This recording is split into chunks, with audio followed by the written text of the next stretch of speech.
am Jesse Livermore, the man who made and lost several fortunes in my lifetime.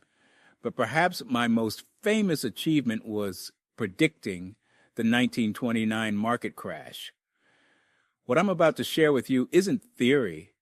It's the exact methodology that allowed me to walk away with $100 million when others lost everything. The market speaks to those who listen. In 1929, it was screaming at me, but most traders were deaf to its warnings. I didn't need a crystal ball to see what was coming. I simply observed the patterns that have repeated throughout market history. My prediction of the 1929 crash wasn't luck or mysticism. It was the culmination of my trading philosophy, developed through decades of both triumph and devastating loss. By September 1929, I had methodically built a massive short position because the market was showing me unmistakable signals of exhaustion. First, I observed the divergence between market leaders and the broader indices. While the Dow continued making new highs, the number of stocks participating in the rally had diminished significantly. I always pay attention to what the market is doing, not what people say it's doing. The deteriorating market breadth told me the foundation was crumbling. Second, I noticed the credit markets tightening. Brokers were increasing margin requirements, and the call money rate had risen dramatically. When money becomes expensive, speculative excess becomes unsustainable. I learned this lesson painfully in my earlier years, but by 1929 I understood that credit contraction precedes market collapse.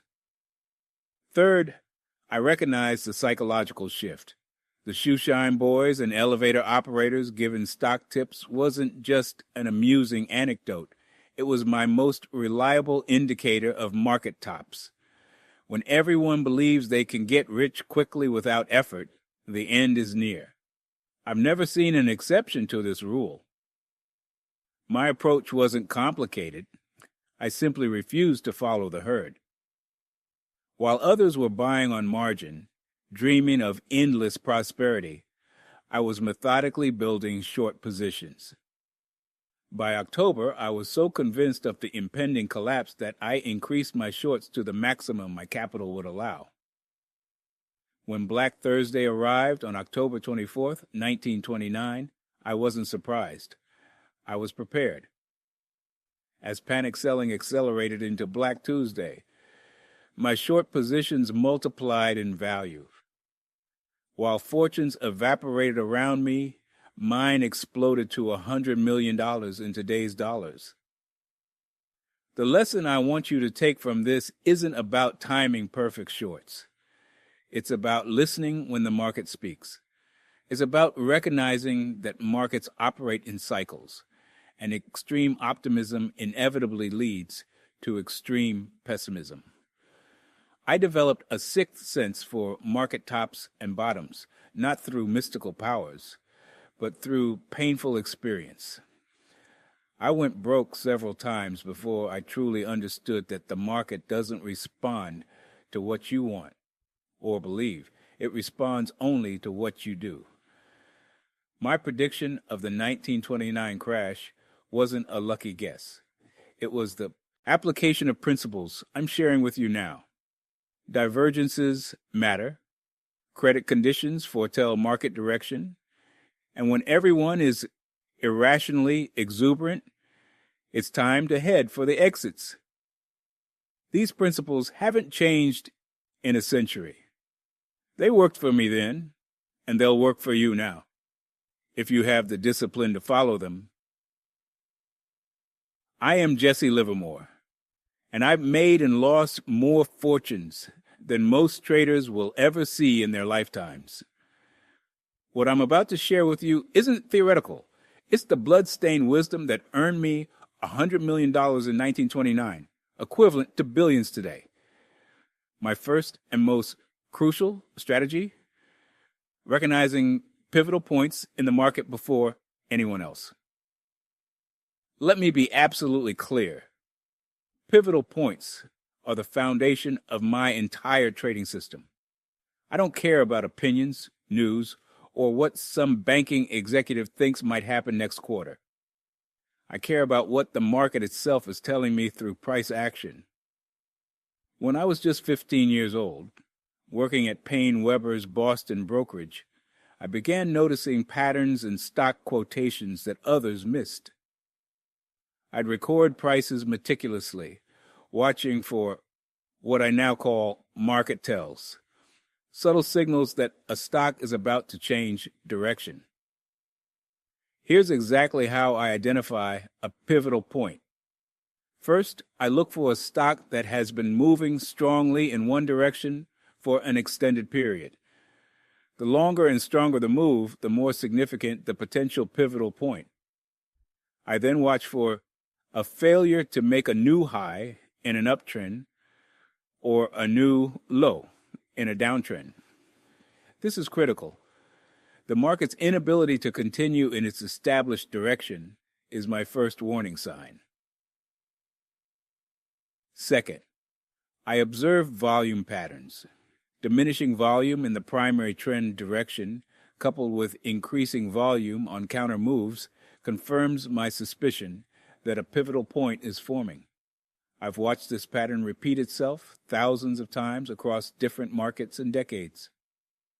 Third, and this is what separated me from other traders, I wait for confirmation. Patience is essential. I don't act on my first instinct. In 1907, when the Union Pacific failed to make a new high after a prolonged advance, I didn't immediately short it. I waited until it broke below its previous significant low. Only then did I commit substantial capital, ultimately profiting enormously from the panic that followed. The mistake most traders make is jumping too early. They see what might be a pivotal point and immediately position themselves, only to be crushed when the primary trend reasserts itself. I've made this mistake myself. It cost me my first fortune in 1901. I learned to wait for the market to confirm what I suspected. Remember this: pivotal points aren't just technical patterns. They represent fundamental shifts in supply and demand. When I correctly identified the pivotal point in wheat in 1925, I wasn't just looking at charts. I understood that Russian exports were about to flood the market. The charts merely confirmed what the underlying economic reality was already showing. My method requires discipline.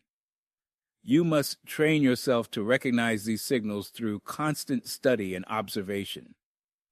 I spent years watching ticker tapes for 10 hours daily before I could consistently identify pivotal points with accuracy.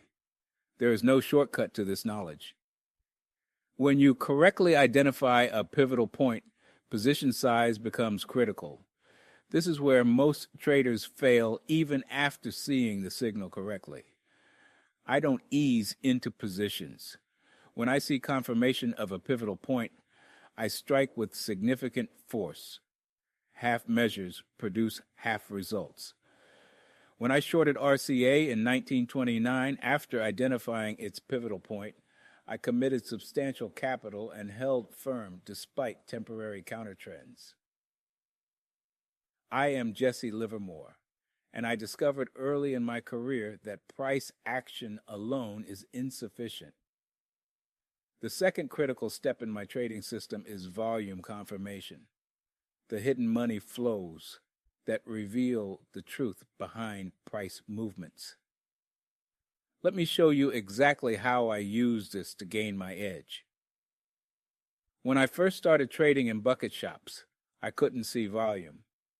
I traded solely on price, and it cost me dearly. After my third bankruptcy in 1908, I realized my fundamental mistake. I was blind to the force behind the move. Price tells you what happened, but volume tells you how it happened. This distinction made me millions.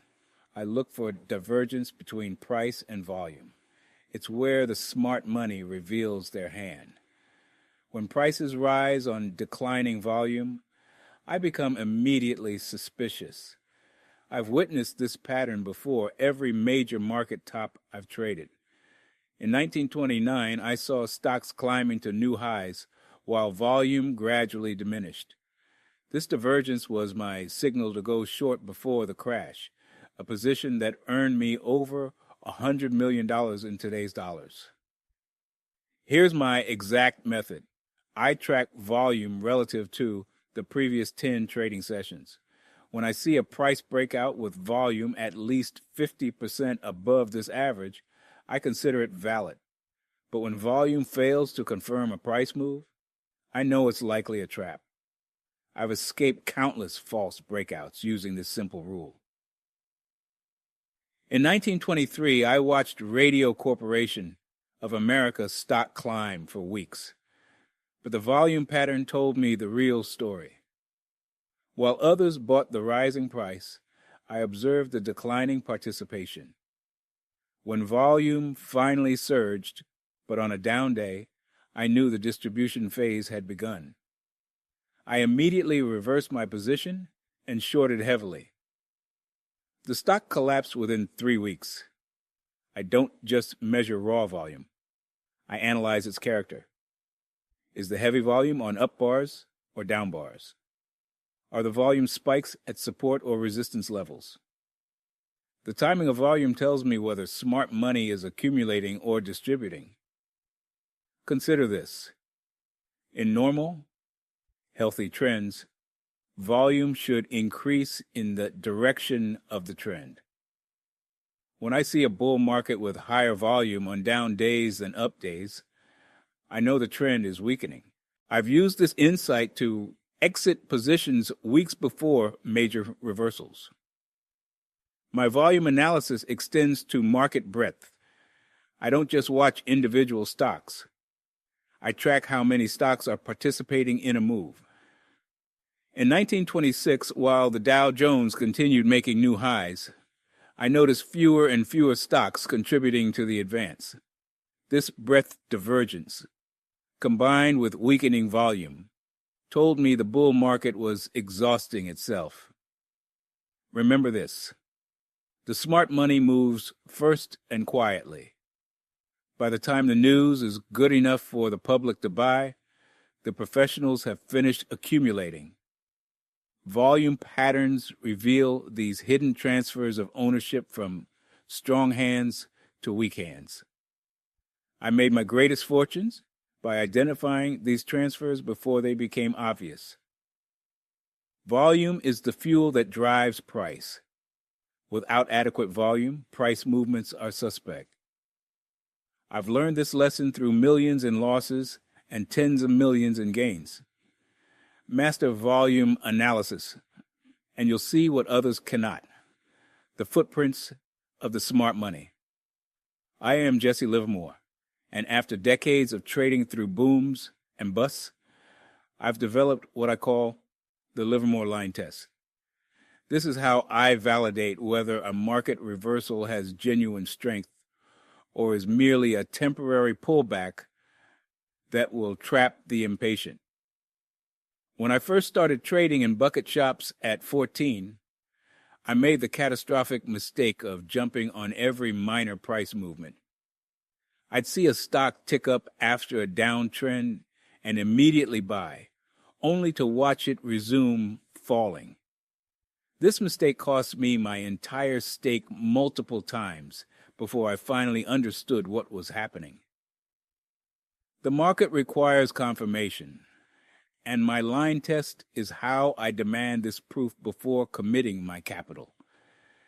Here's exactly how I implement it. First, I identify what appears to be a reversal point after a prolonged trend. This is where most amateurs jump in, but not me. Instead, I draw a horizontal line at this potential turning point. This becomes my Livermore line, my line in the sand that the market must respect. Second, I wait patiently. something few traders can discipline themselves to do. I watch to see if the price bounces off this line repeatedly. A single touch means nothing to me. I need to see the market test this level at least 3 times, preferably over several days or weeks, depending on my time frame.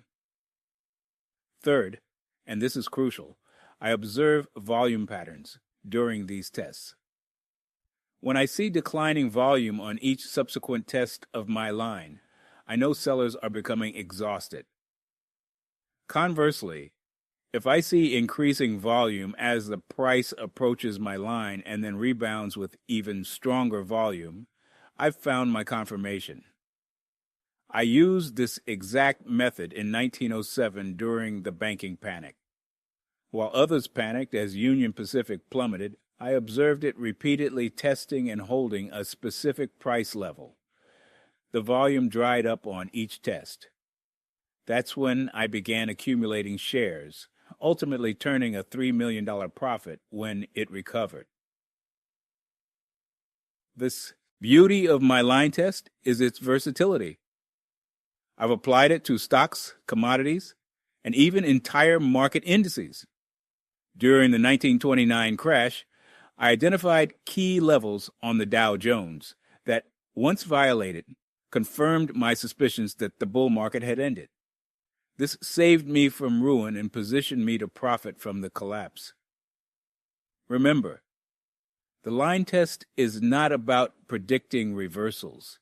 It's about confirming them after they've begun. I never try to catch exact bottoms or tops. I'm perfectly content entering after a reversal has proven itself valid, sacrificing the first 10 to 15% of a move to ensure I'm trading with the new trend, not against the old one. My method requires patience and discipline, qualities most traders lack. They want immediate action and gratification. I want certainty and profits.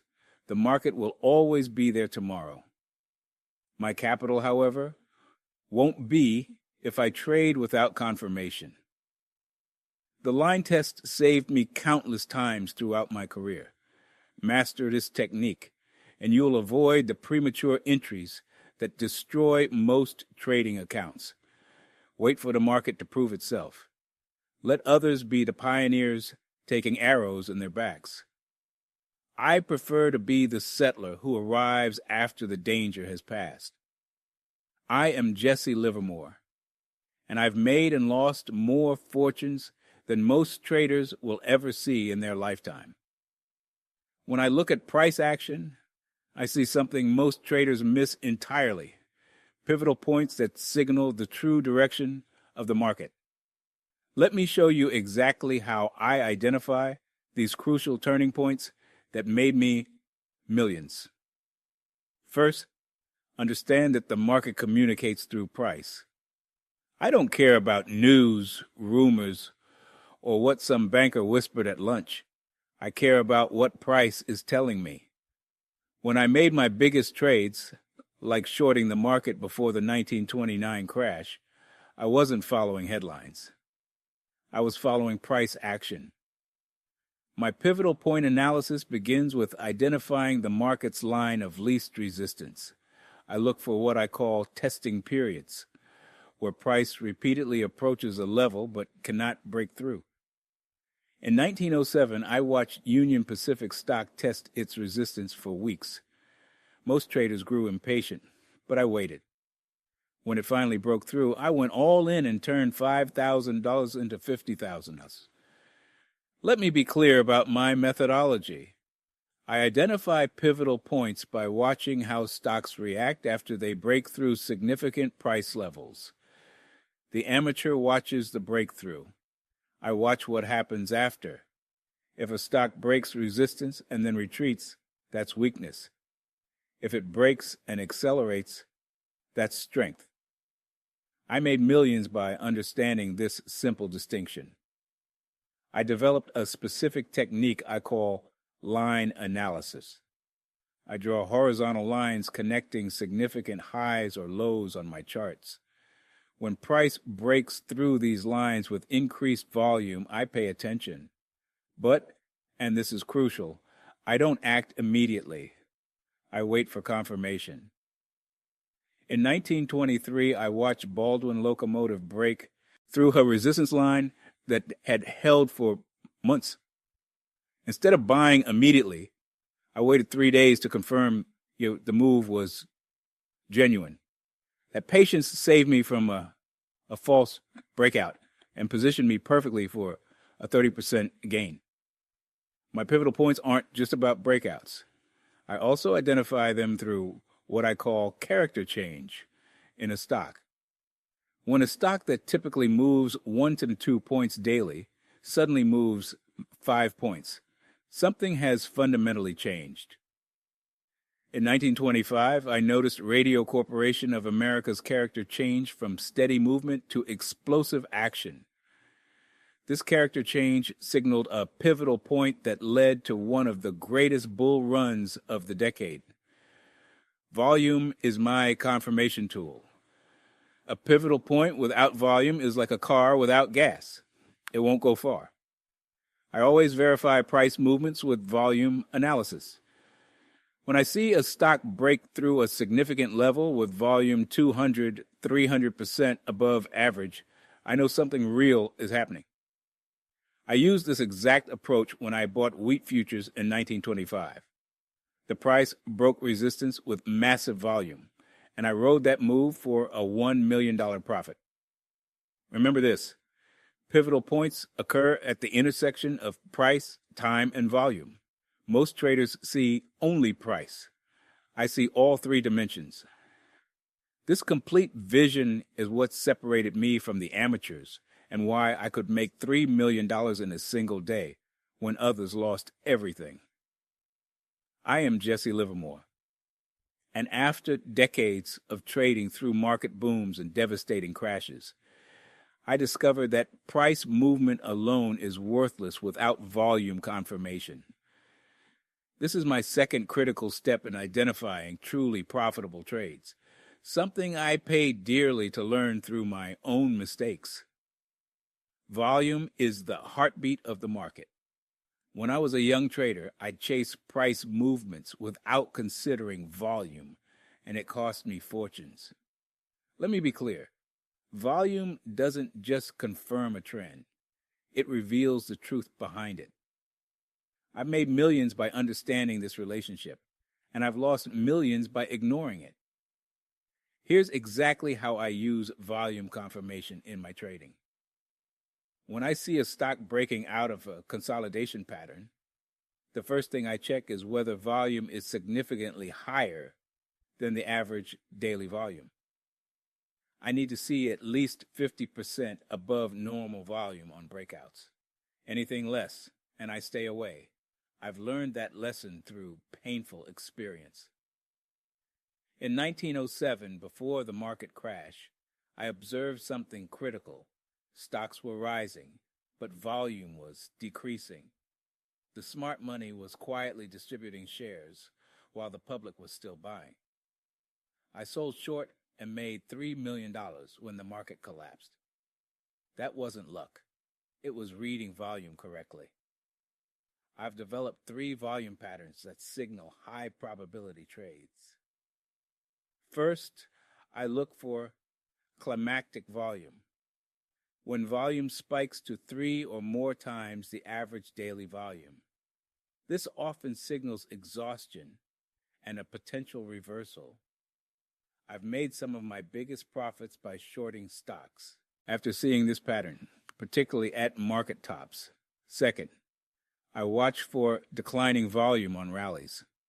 When a stock moves up on progressively lower volume, I know the move lacks conviction.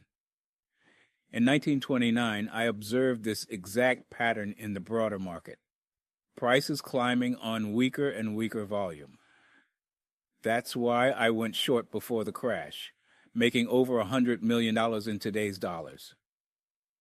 Third, I monitor volume divergence. When price makes a new high, but volume fails to confirm with a new high of its own. This divergence has been one of my most reliable indicators of impending price reversals. I've used this to time my exits perfectly countless times. Remember, volume precedes price. I've observed this truth play out repeatedly across decades of trading. The big money leaves footprints in the form of unusual volume before major price movements occur. Here's my practical application. I maintain a volume moving average, typically 20 days, and compare current volume against it. When I see volume expand in the direction of the trend, I increase my position size. When volume contracts, I reduce exposure or prepare to reverse my position. Don't make the amateur mistake of focusing only on price charts. I've watched countless traders go broke doing exactly that. Volume tells you the conviction behind a move, whether it's likely to continue or fail. I've survived and thrived through multiple market cycles because I respect what volume tells me. The market doesn't reveal its secrets easily, but volume is the closest thing to truth I've found in my trading career. Master this, and you're already ahead of 90% of traders who ignore it. I am Jesse Livermore, and my sector rotation method became one of my most reliable early warning systems for market shifts. I discovered this approach during the early 1900s when I noticed how certain industry groups would begin to falter while others gained strength, often months before the broader market followed suit. This wasn't random chance. It was a predictable pattern I exploited repeatedly. Let me explain exactly how my sector rotation method works. I always track at least 10 major market sectors simultaneously: railroads, steel, utilities, automobiles, and so on. In today's market, you'd be watching technology, healthcare, financials, energy, and consumer discretionary, among others. I look for divergence when certain sectors begin to move contrary to the general market trend. I remember in 1906, I noticed railroad stocks weakening while the broader market continued upward. I immediately began shorting railroad shares. When the San Francisco earthquake hit in April, triggering a financial panic, those railroad stocks collapsed first and hardest, making me a fortune while others stood paralyzed. The key to my approach is understanding that money doesn't vanish from markets. It rotates. When I see capital flowing out of one sector, I immediately look to see where it's flowing in. This capital migration happens before major market moves, not after. I made millions by simply following this money flow. My implementation process is methodical.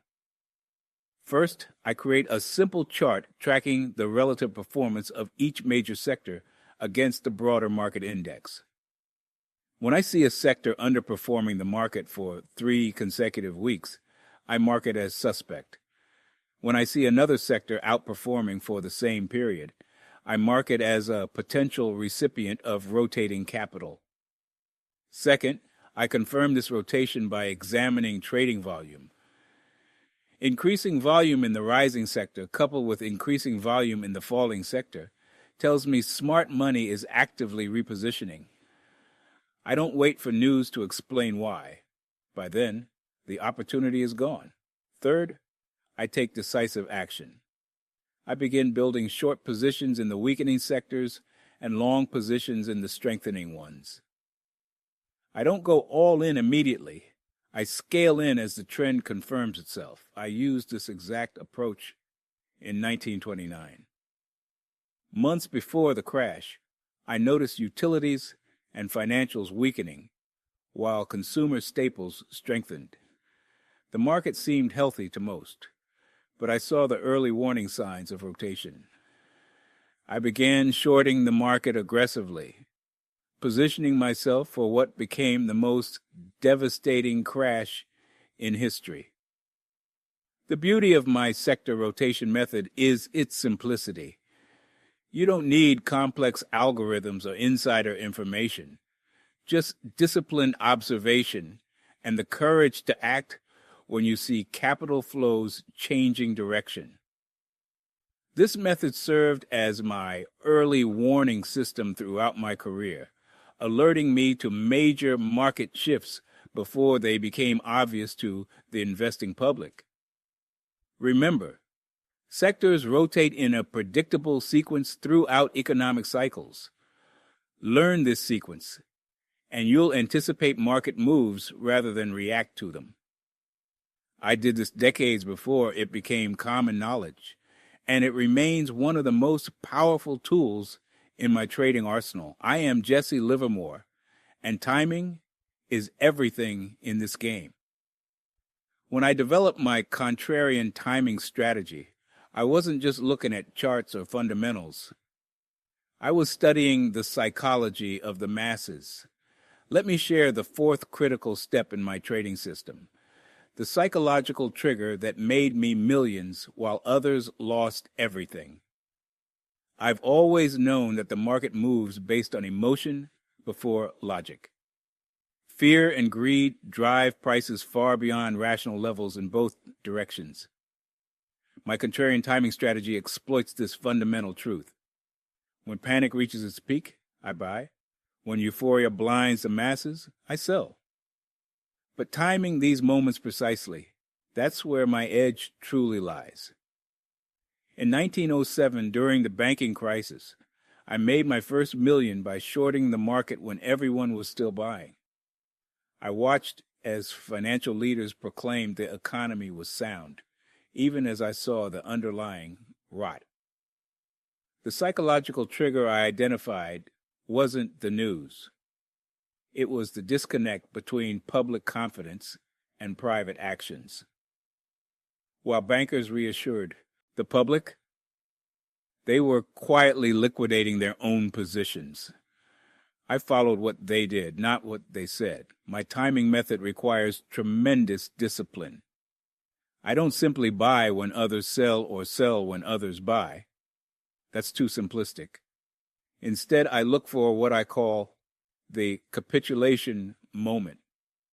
This is when even the strongest believers abandon their positions, when the financial press turns universally negative, when brokers call with panic in their voices. These psychological markers signal the exhaustion of selling pressure. The reverse applies in bull markets. I look for universal optimism.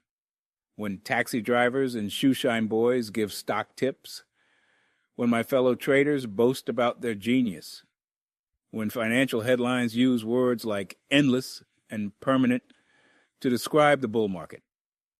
These are my signals to begin scaling out of positions. In 1929, I recognized these exact patterns. The public was intoxicated with stocks, believing the market could only rise. I began selling short in September 1929, weeks before the crash. My timing wasn't based on economic indicators. It was based on the psychological extremes I witnessed firsthand on Wall Street. One technique I developed involves tracking what I call smart money divergence.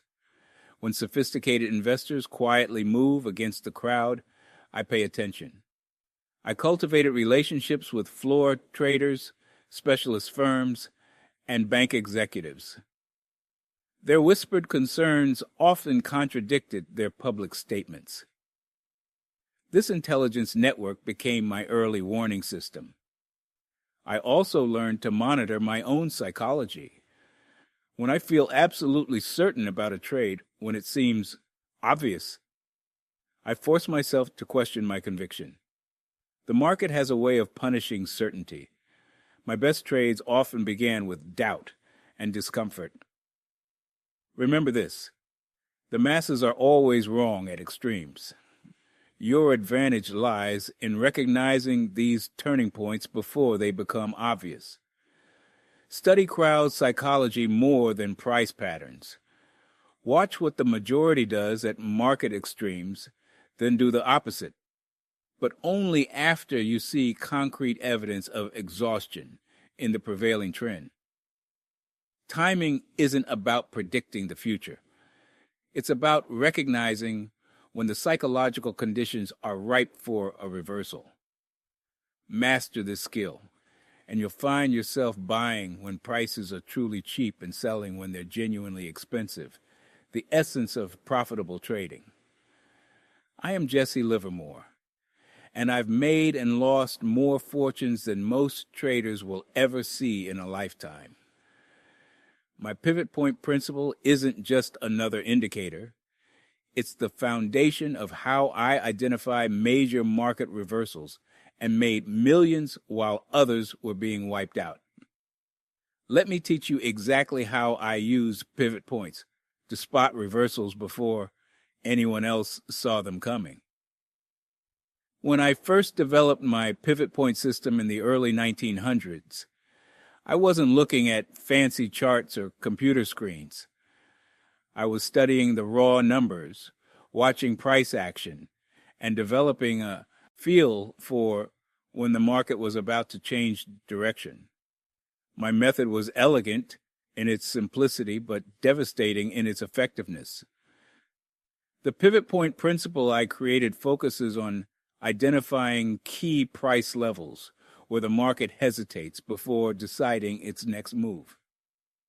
I look for a series of higher lows in an uptrend or lower highs in a downtrend. When these patterns break, I pay extremely close attention. This isn't just technical analysis. It's reading the market's psychology. I remember applying this principle during the panic of 1907. While chaos reigned on Wall Street, I carefully tracked Union Pacific's price action. After falling for weeks, the stock made 3 consecutive days where it couldn't break below a certain price level. Most traders were still panicking, but I recognized my pivot point forming. I bought heavily when others were selling, and within months, my position had doubled. My pivot points aren't based on mathematical formulas. They're based on the market's behavior. I look for points where supply and demand reach equilibrium before one overwhelms the other. When I see a stock repeatedly test a price level and hold, I know smart money is accumulating. When it repeatedly tests and fails, I know distribution is happening. The key to my success with pivot points was patience and conviction. I didn't try to catch every move.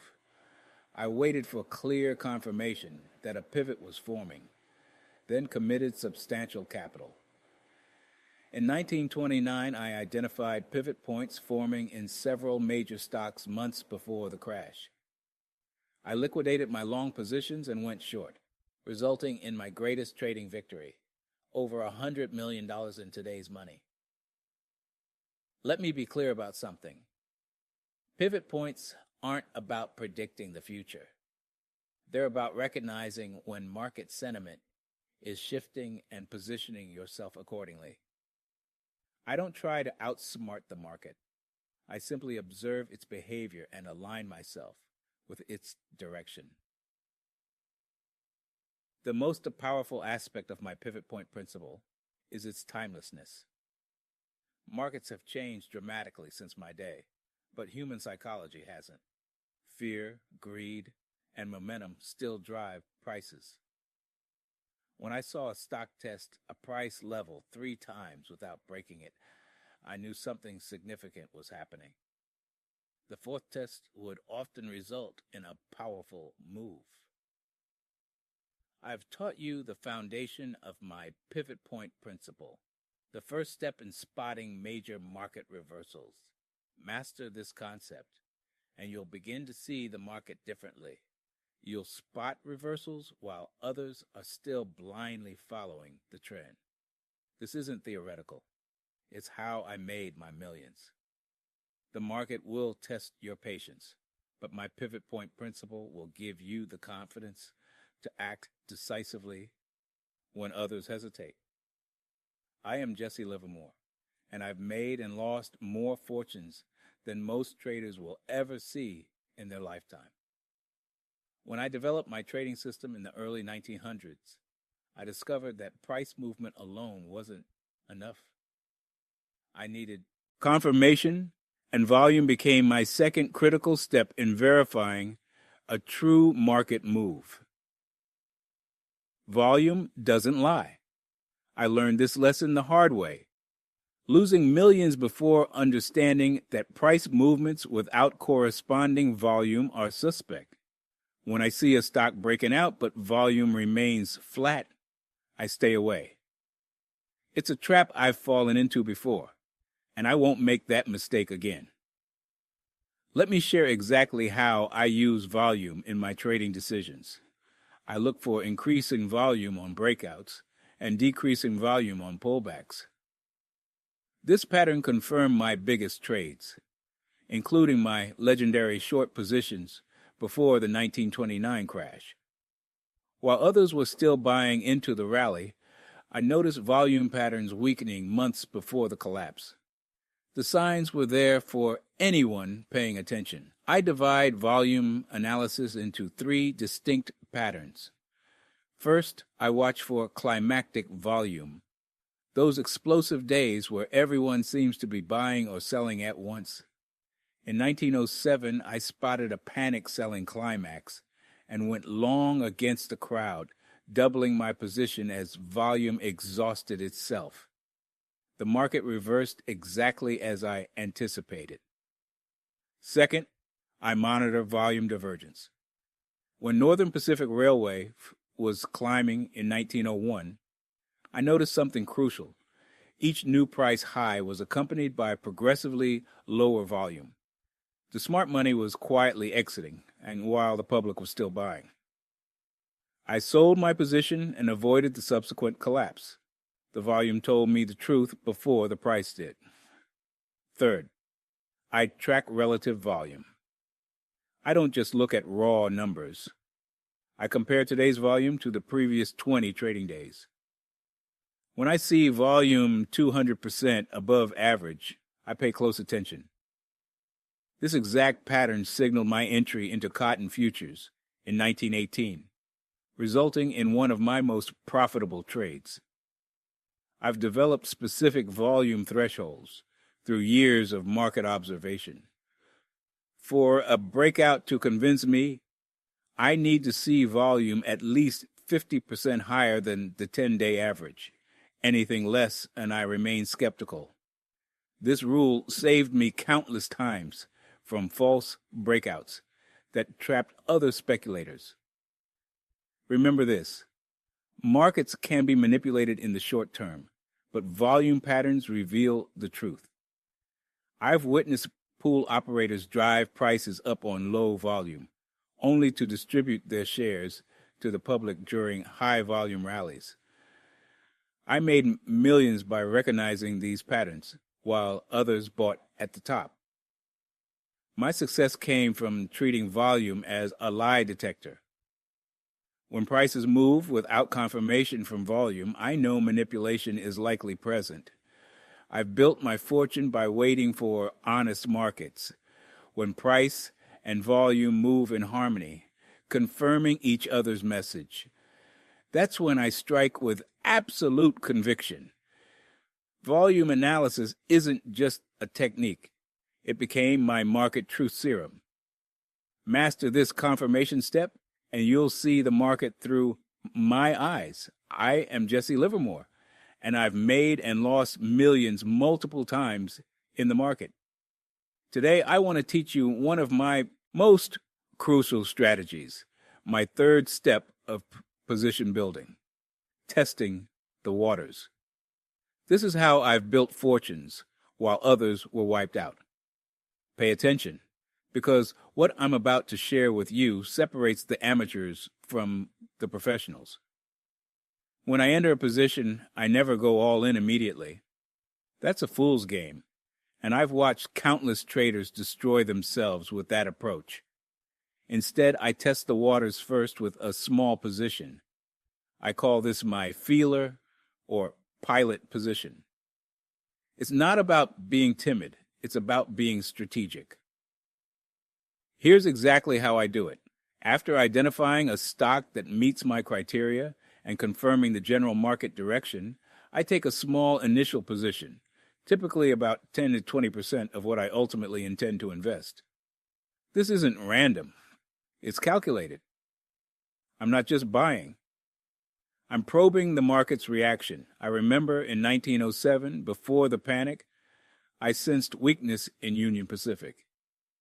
Instead of shorting my full position immediately, I put out a small line first. The stock barely moved against me, confirming my suspicion. I then added progressively as the stock declined, eventually making over $1 million when the market crashed. Had I gone all in immediately and been wrong, I might have been wiped out. My testing phase serves multiple purposes. First, it gives me psychological comfort. I'm in the game, but I haven't committed my full capital. Second, it provides vital information. The market's reaction to my initial position tells me more than any newspaper, tip, or analysis ever could. I watch intently after establishing my pilot position. If the stock moves in my favor, that's my confirmation. If it moves against me, but in a manner I anticipated as normal market noise, I hold. But if it moves decisively against me, I exit immediately. No excuses, no rationalizations. I get out. The beauty of my method is that I'm using real money, enough to matter to me psychologically, but not enough to ruin me if I'm wrong. I'm gathering information through action, not just observation. The market responds differently when you have skin in the game. In 1929, I tested my bearish thesis with small short positions in various stocks. When they declined sharply on relatively minor news, I knew the market was vulnerable. I progressively built my short position and walked away with over $100 million in today's dollars when the crash came. Remember this: the size of your test position matters. Too small, and you won't take it seriously. Too large, and it's no longer a test. It's a commitment. I typically use 10-20% of my intended full position, but adjust based on the volatility of the security and my conviction level. Testing the waters isn't just a technique, it's a philosophy. It acknowledges that no matter how much research I do, the market is the final arbiter of truth. I respect the market enough to ask its opinion before fully committing. This approach has saved me countless times throughout my career and allowed me to build positions with confidence when others were paralyzed by uncertainty. I am Jesse Livermore, and pyramiding is perhaps the most powerful strategy I've developed in my decades of trading. When I discovered this technique, it transformed my ability to maximize profits during major market reversals. Let me teach you exactly how I implement my fourth step to capturing massive gains. Pyramiding, in my approach, means adding to winning positions, never losing ones. I've made millions using this method during the crashes of 1907 and 1929. The concept is deceptively simple, but the execution requires iron discipline. Here's exactly how I pyramid. When I identify a major market reversal forming, I take an initial position, smaller than most traders expect. I risk perhaps 25% of my intended capital. Why? Because I need to preserve ammunition for what comes next. After my position moves in my favor by a predetermined amount, typically 10%, I add another portion. This second position is only placed if the market confirms my initial analysis. I watch price action obsessively, looking for volume surges that validate my thesis. If volume doesn't accompany the move, I become suspicious. My third addition comes after another 10% move, and perhaps a fourth after that. This is how I built my largest fortunes, by systematically increasing exposure as the market proves me right. During the 1929 crash, I added to my short positions 5 separate times as the market collapsed. Each addition multiplied my eventual profits. The mathematics of this approach are compelling. Let me illustrate. If I start with $10,000 and add 3 times during a major move, my final position might be $40,000. If the stock moves 50% from my initial entry, my profit isn't just $20,000, 50% of $40,000. It's substantially more because my average cost basis is significantly lower than my final entry price. But I must emphasize the dangers. Pyramiding is a double-edged sword. I've been wiped out multiple times in my career by pyramiding incorrectly. The fatal mistake? Adding to positions that moved against me, hoping to average down. Never do this. I learned this lesson through devastating losses. The key psychological barrier most traders face is fear of missing the move. They commit too much capital initially.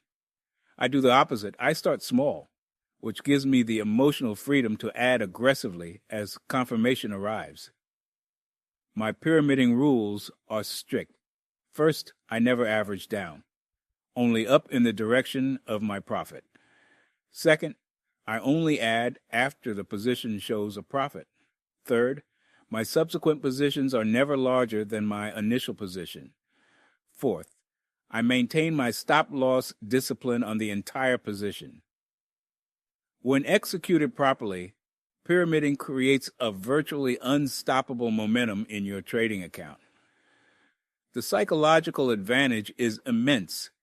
You're playing with the market's money as you add, which eliminates emotional decision-making. I've used this technique to turn modest positions into fortunes during major market turns. But remember, this strategy is specifically for those rare major market reversals that might only occur once every few years. Patience in waiting for these setups is essential. Most traders destroy themselves by forcing pyramids in ordinary market conditions. I am Jesse Livermore, the man who made and lost several fortunes in the early 20th century markets. My name became synonymous with speculation itself. Today, I'm going to teach you my market reversal action plan, the exact methodology I use to identify turning points and capitalize on them when everyone else was caught looking the wrong way. I learned to read market reversals the hard way. In 1907, I made my first million by shorting the market during the panic. In 1929, I made $100 million. That's billions in today's money, by recognizing the reversal signals before the crash. But I've also been wiped out multiple times by ignoring my own rules. My mistakes will save you years of painful lessons. Here's my reversal action plan, refined through decades of trading warfare.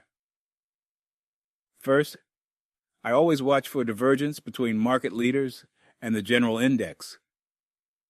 When I traded in the early 1900s, I noticed that stocks like U.S. Steel would often turn before the broader market. I tracked 20, 30 leading stocks religiously.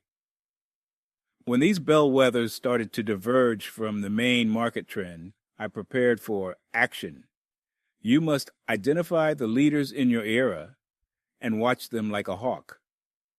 Second, I confirm reversals through volume analysis. Price movement without volume is meaningless to me. I've seen countless fake reversals trap amateur traders. When I shorted the market in 1929, I observed massive volume on down days and decreasing volume on rallies, a clear signal the trend was changing.